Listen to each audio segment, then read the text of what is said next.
Man has always believed in some kind of a God.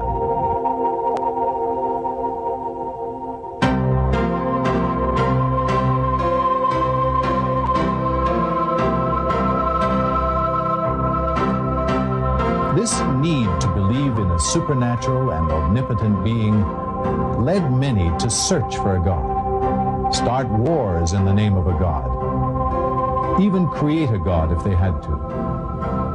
Hello, my name is Bill Buck. In this report, we are going to present to you what we call the ultimate miracle.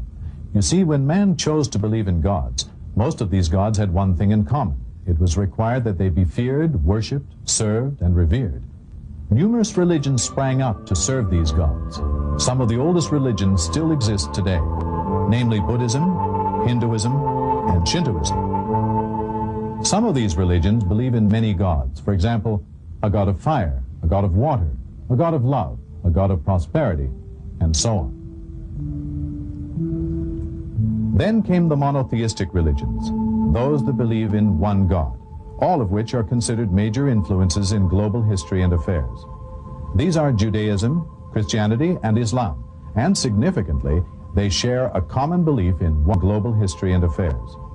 These are Judaism, Christianity, and Islam, and significantly, they share a common belief in one supreme God.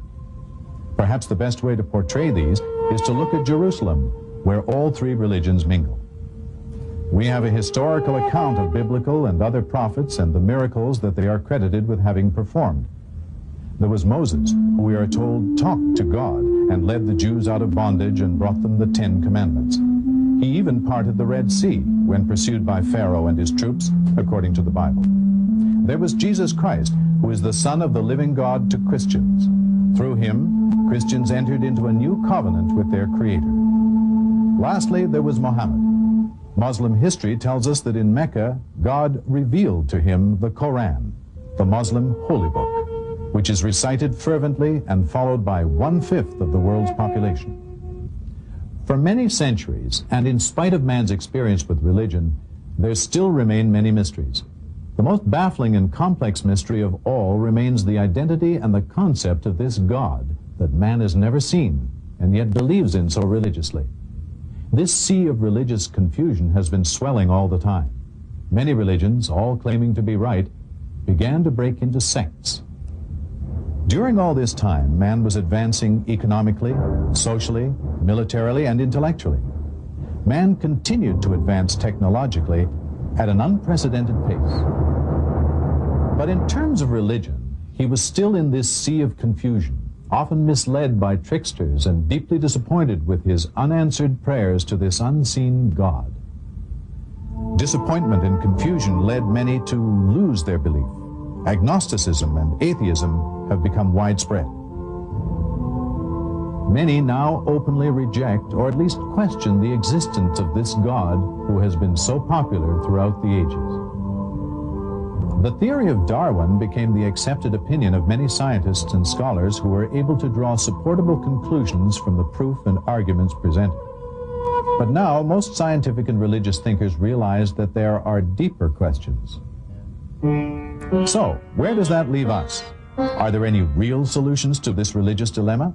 On the one hand, man cannot accept the illogical practices that religion dictates to him. Yet, by denying God, man still doesn't find the answers to some of his most burning questions, such as, who am I? Why am I here? Is there a God? What is the purpose of life?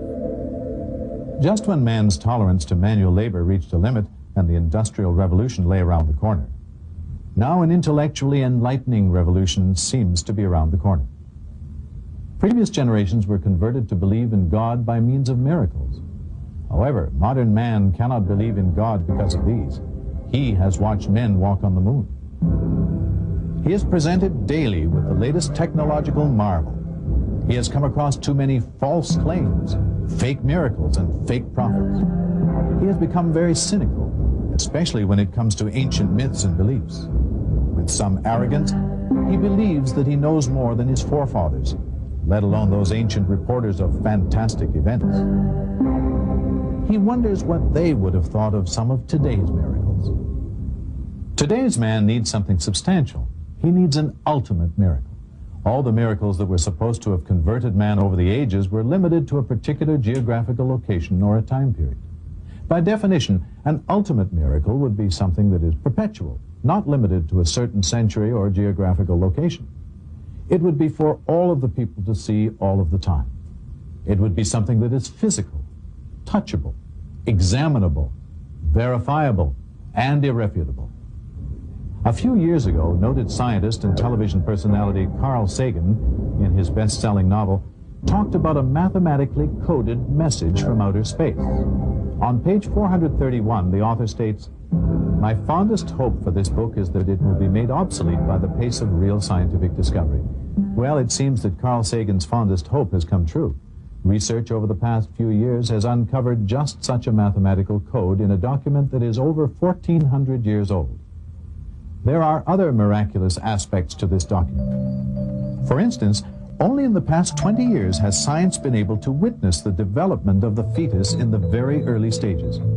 However, 1,400 years ago, the development of the fetus in the first 28 days had already been documented, and with such graphic accuracy that it left Dr. Moore, chairman of the anatomy department at the University of Toronto, utterly amazed. For at this stage, the embryo is only about 1/10 of a millimeter long and would appear like a dot to the human eye. To discern its shape would require a powerful microscope. However, microscopes were not developed until the 17th century. And yet, 1,400 years ago, we find the following. Thereafter, we created of the drop a thing which clings, a leech-like structure. Dr. Moore confirmed that the embryo does in fact cling to the wall of the uterus.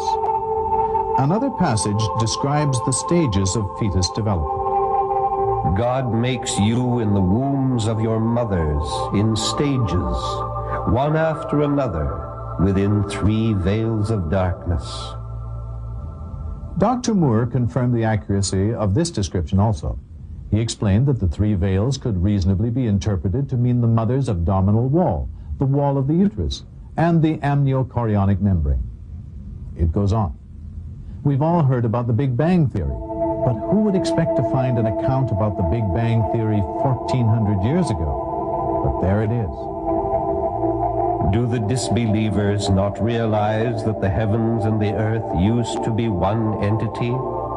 Then we parted them.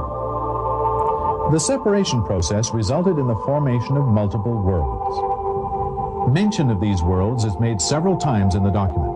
Also, it would seem that the modern discovery of bridges of matter, which are present outside organized astronomical systems, is referenced in the verse which reads, God is the one who created the heavens, the earth, and what is between them. Today we will only preserve your body to set you up as a sign for subsequent generations. Indeed, most people are heedless of our signs. Miraculously, it seems that the Egyptians were exclusively gifted with the science of mummification. In 1898, Loret discovered the mummified body of Ramses II at Thebes in the Valley of Kings, where it had lain untouched for 3,000 years. He had it transported to Cairo, where it may be seen to this day. The medical study of the mummy of Merneptah, pharaoh of the Exodus, has yielded further useful information on the possible cause of this pharaoh's death. The lack of signs of deterioration of the body proves that the body did not stay in water for a prolonged period of time. And in the heavens, for many centuries it was believed that the moon had its own light.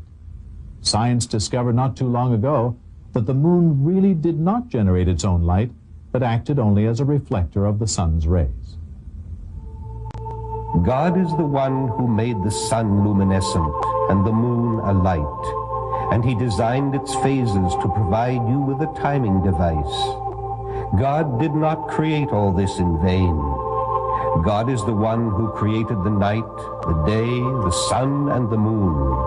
Each one is traveling in an orbit with its own motion. Today, it is known how the celestial organization is balanced by the position of stars in a defined orbit, and how the interplay of gravitational forces is related to their mass and speed of movement. each with its own motion. Sir Francis Drake proved the Earth to be round when he sailed around it in 1597. Are you more difficult to create than the heaven that he built? He raised its masses and perfected it. He made its night dark and its morning visible. Thereafter, he made the earth egg-shaped. That was written almost 1,000 years before Columbus. We know now that the Earth's atmosphere acts as a filter to prevent harmful radiations from reaching the surface. Short wavelengths like X-rays and ultraviolet rays are filtered out at high altitudes. Protection from these rays is vital to the existence of life on Earth. And we made the sky a protected ceiling. Then there is the affirmation of the modern idea that the origin of life is aquatic. And we made water a requisite for every living thing.